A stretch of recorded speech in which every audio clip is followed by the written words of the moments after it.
Hi there, folks. Welcome back. This is Quentin, Mask Ramen on the internet, with another comic book review. This time I have Stormwatch #1 from Trevor Scott and Scott Clark, with a cover by Jim Lee. This is a Stormwatch image book. What was it? From Malibu Comics.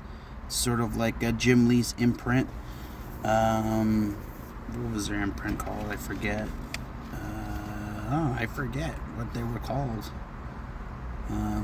But this is sort of like a Wildcats type team book, sort of Avengers book.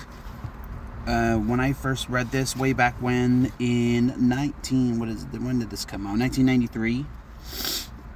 This came off very much like an Avengers book. It's a team book, and it almost really felt like Youngblood as well, because it sort of starts off in like the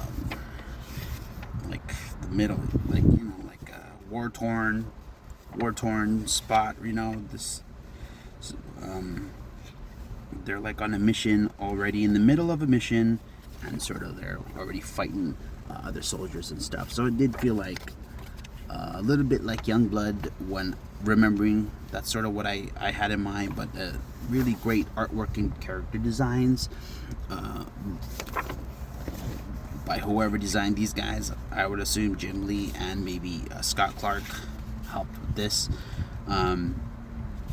Really good characters, like look, and they kind of just throw them at you. It's like an adventure.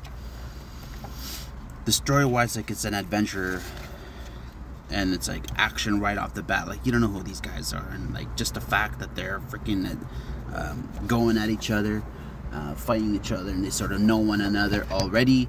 Like this isn't their first meeting, these enemies in Stormwatch, and it's really cool. So they sort of start off with this failed mission kind of thing. They're trying to save someone. The head of their sort of like program, whatever the program is, you kind of don't know yet, and they were able to save a bunch of kids, but not the head of the program. And you kind of get like they're like sort of like an Avengers type team, but like they have like some sort of leadership up above in the sky, sort of like the Justice League.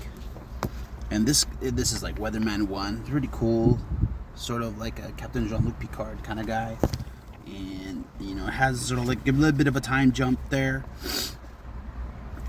Well, not really a time jump, just like a couple days or a week or two, where like they're burying the guy that died, and the cops visit a battalion, and his kid brother is like caught up by the police, and kind of come to his house, and he's like, you can't arrest my brother. My family's got diplomatic immunity, like lethal weapon. And at the funeral of their friend, the head of the program, like they get sort of they get ambushed by the very guys that killed him. So it's like like the first half they were fighting, and then the second half they're fighting. And the sort of stakes are a little bit higher because there has been a death, and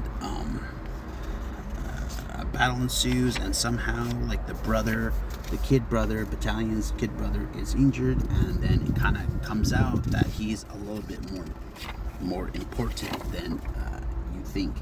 So like he gets sort of triggered, or what they call activated, and sort of that's how the issue ends, with a little bit of like, whoa, what the hell is happening, and I remember getting this way back when, and I thought to myself, Scott Clark, who does the pencils, draws really good, and a very Jim Lee-esque, detailed, dynamic, and great overall. Now that it's sort of like, I may not have noticed it before, but the backgrounds may not be the strong suit, because I see just a lot of like, look at this. It's just color. I mean, he does do, like, there's a building here you could sort of see on fire, but then sort of like looking at sort of some subsequent, like, it's not really in the background. I just noticed that while doing the review, but he does have, like, see this establishing shot. But a lot of, I mean, what else could you do? Orange. But like the figure work is all detailed, you know. That's like orange. With, like, you know, sort of sparse, not really sparse backgrounds. There's backgrounds, but a lot of panels are just kind of like not anywhere specific, you know. A lot of close-up stuff, and then sort of like see a little bit more. I mean, it's good, but not great looking back at it. But I liked it back when. And I remember it being a great series, you know. And there was a little shake-up. Like maybe 30, 40 issues down the road where, like, it didn't look super great anymore. But I kept with this because I love the story and I love the rotating artists that they had doing it, and it was an easy sort of pickup for me back in the day for doing like issue 2 and sort of continue with the story, because I love the characters.